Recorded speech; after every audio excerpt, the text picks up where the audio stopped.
Answers Magazine, Volume 8.2, page 46.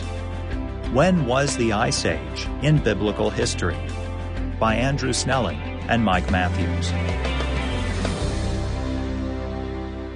The Bible doesn't say, "And then there was an ice age." Yet it does give us the big picture of human history, as well as some critical details, which help us narrow down when the ice built up and then melted away. Just down the road from Cincinnati, in the north-central USA, is Big Bone Lick, the cradle of American paleontology. The discovery of huge bones from mastodons, giant sloths, and other Ice Age creatures sparked the first scientific expedition to collect vertebrate fossils in North America. In 1807, President Thomas Jefferson sent General William Clark, of Lewis and Clark fame, to gather bones and ship them to the White House. Among the treasures Clark found were spear points. After 2 centuries of research, we now have enough information to begin recreating scenes from the rise and fall of the Ice Age. As a massive ice sheet expanded over Canada, it drove out most living things, and then it continued to push south into the Ohio Valley. Eventually, the heavy snows stopped, and the earth warmed. Once the ice began to melt, animals returned to Big Bone Lick, along with spear-wielding humans. Museums worldwide depict similar scenes from this unique era. But it is still difficult to interpret the Earth's dynamic past based on present, slow processes. During the Ice Age, the Earth's landscapes, forests, and grasslands bore little resemblance to our own. Indeed, the thick ice sheets drew so much water out of the ocean that large tracts of ocean floor became dry ground. Herds of animals wandered across a 1,000-mile-wide grassy plain that stretched from Asia across the Bering Strait to North America. And people actually lived in the lowlands between England and Europe. Fishermen in the North Sea sometimes dredge up their stone tools, which look surprisingly similar to those found at Big Bone Lick. Many pieces of the Ice Age puzzle remain unsolved, but one thing is sure. Based on the Bible, we can be certain that the changes occurred within just a few human generations, not over millions of years. What follows is only a benchmark based on our starting parameters. When did the Ice Age begin? The Bible gives us many clues to help us nail down the real time frame of the Ice Age. For example, when did it begin? Bible fact: 8 generations from the flood to Abraham. The Bible gives us an inerrant chronology for marking historical events. It tells exactly how many human generations passed from the flood to Abraham's birth: 8. God's judgment occurred at Babel sometime during the days of Peleg, who was the 4th generation after the flood. Genesis chapter 10, verse 25. The Bible also reveals that humanity stayed at the plains around Babel until the Lord scattered them abroad over the face of all the earth. Genesis chapter 11, verse 9.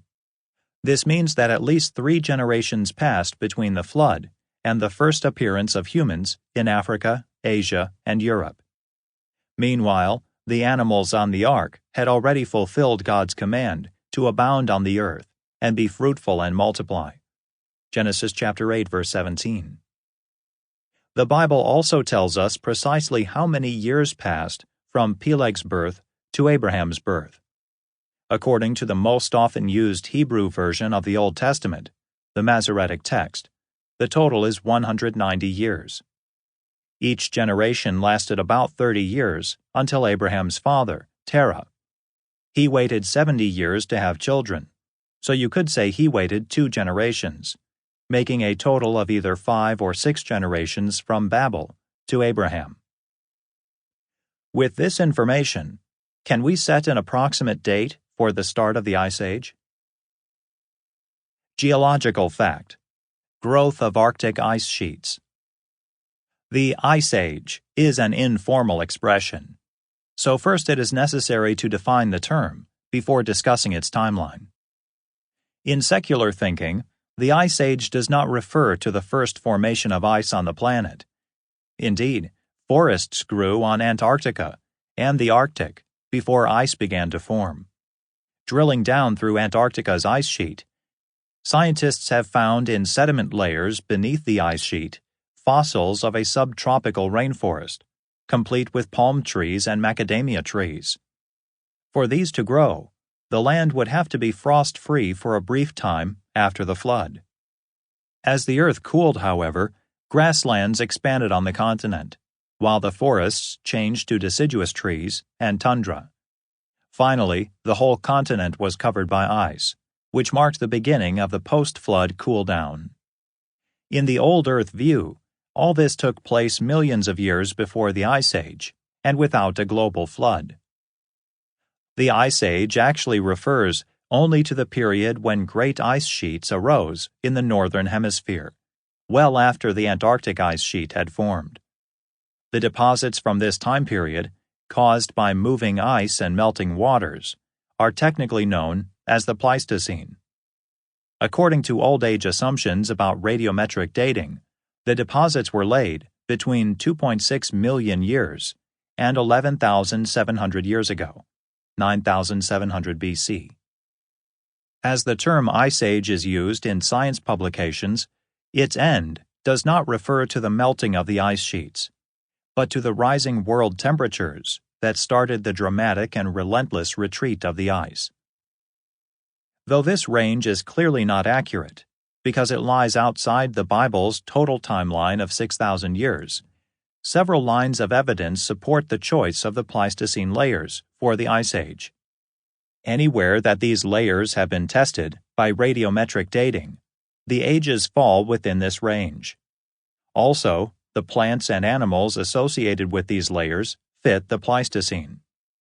Indeed, the woolly mammoth, Mammuthus primigenius, and the saber-toothed cat, Smilodon fatalis, descendants of the original elephant and cat kinds on the Ark, first occur in these layers and disappear at the end of this time frame, except for a few holdouts on a remote Russian island. Apart from Antarctica and a few high mountain chains, sediments deposited before the Ice Age do not show signs of cold weather environments or ice sheet activity. Indeed, the world appears to have been a pretty balmy place until the Ice Age. Knowing these things, how can we use the human history described in the Bible to shed light on the Ice Age's beginning? Well, for one thing, no human tools or fossils appear anywhere on the earth until found in deposits from the beginning of the Ice Age. God appears to have wiped away all remains of pre-flood man. See Genesis chapter 6, verse 7. Since their earliest remains suddenly appeared throughout the Old World, Asia, Africa, and Europe, it appears that these are the people who scattered from Babel. So it is reasonable to conclude that the start of the Ice Age in the Northern Hemisphere, the Pleistocene, roughly coincides with the Babel judgment around a century or so after the flood, perhaps 2250 BC. Who knows? Perhaps the Ice Age was part of God's plan to keep people from quickly resettling in one place again. The unpredictable climate would have made it difficult for anyone to settle down and raise seasonal crops in the years immediately following Babel's dispersion. When did the Ice Age end? The Bible also sheds light on the Ice Age's end, though in an indirect way. If we can determine the dates of the first cities built after Babel, including Ur, and then show their relationship with dates from the last human and animal remains from the Ice Age, we can establish approximately when the Ice Age ended.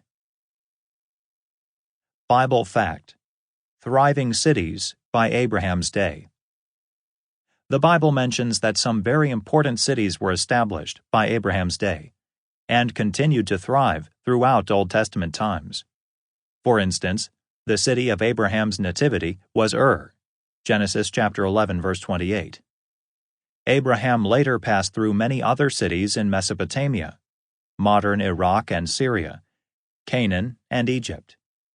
Since Abraham grew up in Ur, we know that it must have been founded before his birth. Another important clue is the Bible's reference to several familiar, domesticated animals, such as camels, oxen, and donkeys, which Abraham and his contemporaries owned. These domestic animals are not the same species as Ice Age fossils of the same created kinds, and they do not appear until cities are well established.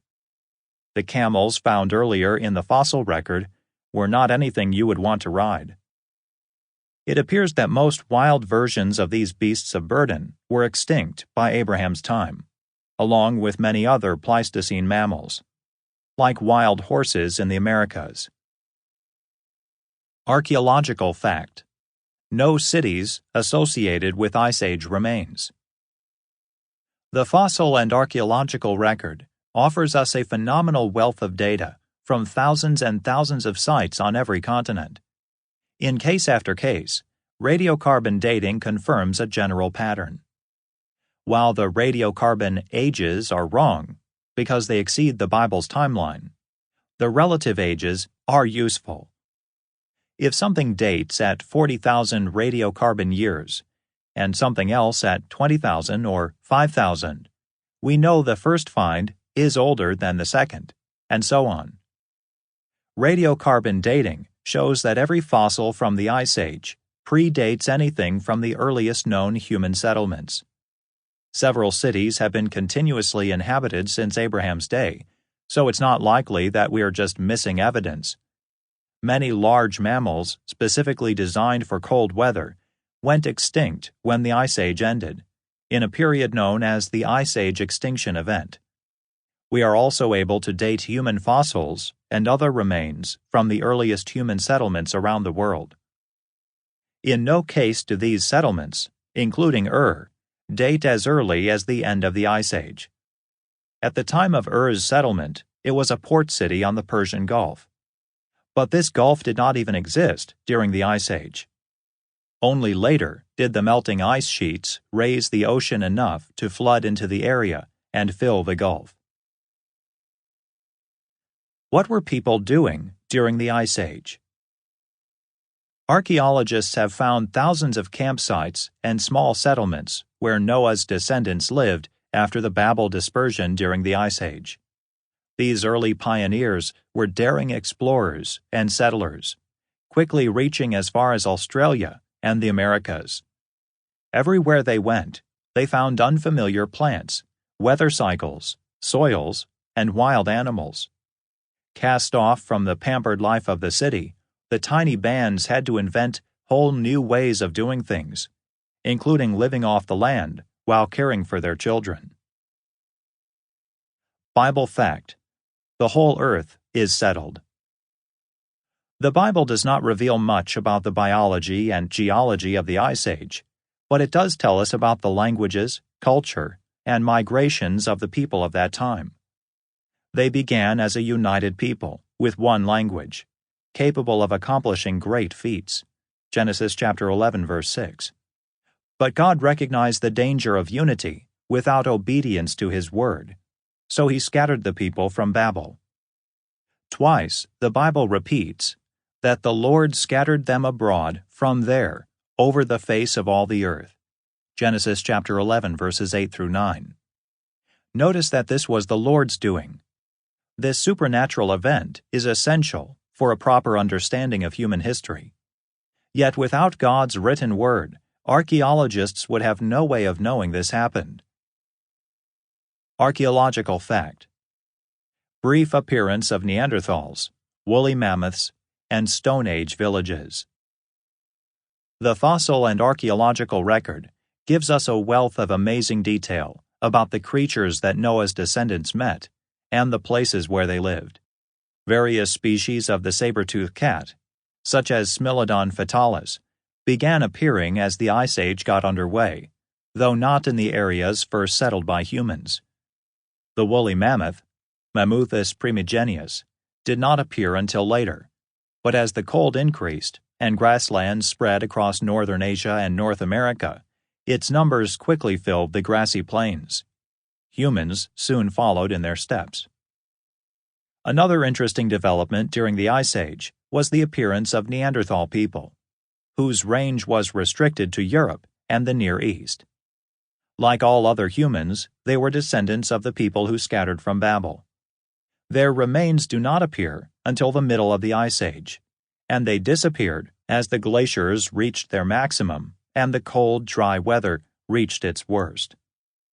Their short, squat bodies were better suited for the cold than the taller, thinner bodies of their contemporaries, the Cro-Magnon people, other descendants of Babel people, who looked like us. The Neanderthals used heavy spears to hunt woodland animals, but these woods began disappearing at the height of the Ice Age, to be replaced by grasslands or barren tundra. The Cro-Magnon, in contrast, made finely crafted arrows and other weapons that enabled them to hunt more easily on the open plains. The vast number of the Cro-Magnon campsites and fossils indicates these men and women were more successful at adapting to the changes. Sometime after the demise of Neanderthal people, the first Stone Age villages began appearing all over the Old World. We find them by the thousands, in some instances spread over several acres and apparently predating any cities we know of. It is hard to imagine such extreme changes in weather, landscapes, and vegetation during the rapid Ice Age and the years that followed. Some lush places in the north were stricken by drought, while monsoons filled the Sahara Desert with lakes and grasslands, attracting rhinoceroses, crocodiles, and human settlers. For a time at the end of the Ice Age, the drenched Nile Valley was not even habitable. At least, no human artifacts or villages have been found from this time. The great cities of Memphis and Luxor did not arise until many years later. Putting it all together. Why did people wait so long after Babel to build cities and farm again? Problems included the tiny populations, the threat of skirmishes, and the changing climates. We also know from the fossil record that they faced constant flooding, dust storms, supervolcanoes, massive earthquakes, meteorites, and downpours of snow or rain on a scale never before seen.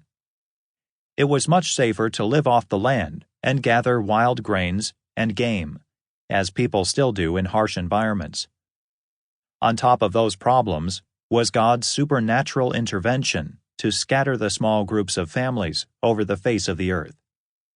The very purpose of this judgment, after all, was to limit mankind's ability to do whatever they imagine, and it was clearly successful. Big Bone Lick is a stark reminder of this difficult time in Earth history. The lick was a salt deposit that appeared as the ice sheets began retreating. Animals came to lick the salt and then got trapped in the boggy ground. Humans arrived in the area later, at the end of the Ice Age. Their weapons show up in the fossil record about the same time that the large Ice Age mammals went extinct, around 2100 to 2000 BC. Only later would various cultures begin building pyramid-like mounds and well-defined cities in the Americas, as they did elsewhere in the world. We still have a lot to learn, but we know for certain that the Bible sheds light that puts our world into perspective, including the Ice Age. In fact, it is essential to a right understanding of reality. That extends to modern worries, such as global warming and endangered species, because our understanding of the future is built upon our correct understanding of the past. If mankind would only take God's word to heart, it would transform our thinking in every area and open up amazing new vistas in science and archaeology. Sidebar: Same stone tools, different views. Stone tools and other artifacts from the Ice Age do not come with signs on them telling us their age and significance. Depending on your starting assumptions, you can reach very different conclusions, even if you start with the very same facts. Consider one interesting example.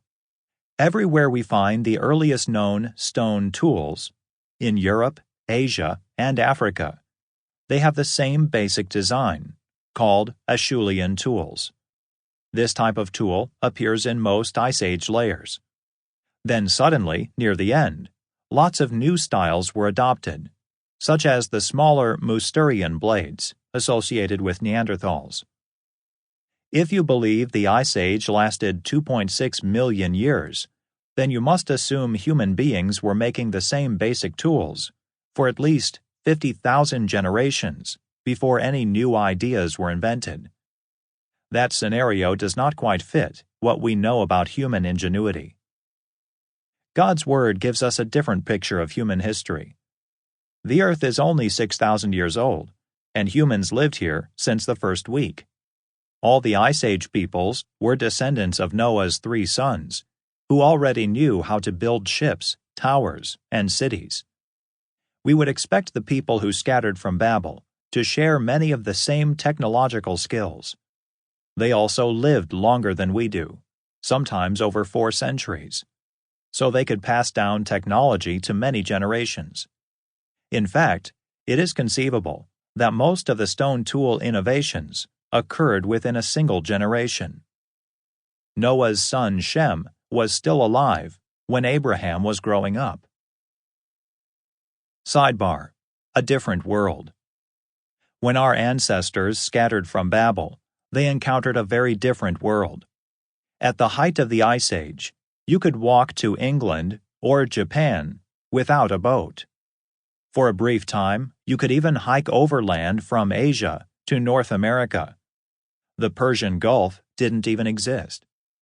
So it's a huge mistake to assume that the pioneers from Babel settled in places where we find people today. The fossil record indicates that this era was rocked by constant flooding, supervolcanoes, massive earthquakes, and super snowstorms. Eventually, things settled down.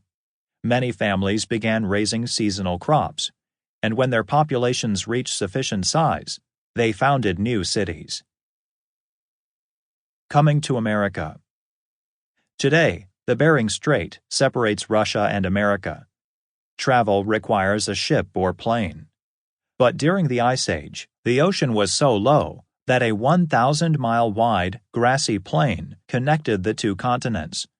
You could walk across, eating mammoths as you went, and fugitives from Babel actually did. The British Peninsula. Today, the English Channel separates the British Isles from the continent of Europe. But during the Ice Age, Britain was not an island. The ocean was so low that the shallow sea floor was dry land, known as Doggerland. People from Babel actually lived there until the melting ice flooded their homeland. Finding new homes. The Persian Gulf apparently did not exist during the Ice Age. The ocean was so low that coastal waters became dry land. Conditions were harsh, so archaeologists do not find cities from this time. After the ice melted and filled the Gulf, however, people returned to the area and built cities, like a thriving port on the Gulf.